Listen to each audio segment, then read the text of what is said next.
ज्यावेळेस तुम्ही चर्चला येता, एक गोष्ट लक्षात ठेवा, तुम्ही माणसाला नाही पण देवाच्या उपस्थितीमध्ये येतात आमेन. आणि देवाला भेटायला येतात. आमेन. आणि ज्यावेळेस तुम्ही प्रभूकडे येता, प्रभूला म्हणा मी खचणार नाही, आज मी चांगल्या गोष्टी बघणार आहे. आमेन. हालेलुया. हालेलुया. या ऍटिट्यूडनी, या हृदयाने जर तुम्ही चर्चला येताय किंवा प्रार्थनेला बसताय घरात किंवा देवाच्या उपस्थितीत येताय, तुम्ही केव्हा लाजवले जाणार नाही. आमेन.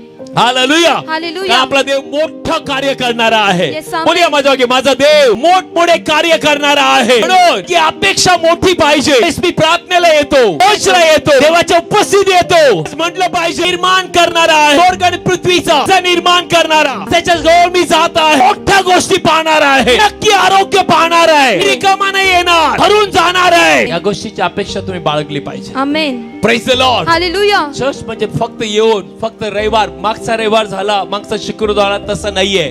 प्रत्येक दिवशी देव नवीन कार्य करतो. आमेन. कमन आपल्या हातात कमूया, प्रत्येक दिवशी प्रत्येक दिवशी माझा देव जो आहे, माझा देव जो आहे, मोठमोठे कार्य करणारा आहे. मोठमोठे कार्य करणारा आहे. आज देखील मी मोठ्या अपेक्षेने आलेलो आहे, मी मोठ्या अपेक्षेने आलेलो आणि आहे. मला माहित आहे, आणि मला माहित मी आहे लाजवला जाणार नाही, मी लाजवला जाणार कारण माझा नाही. देव जो आहे, कारण माझा देव जो आहे नवीन नवीन कार्य करतो. नवीन नवीन कार्य करतो.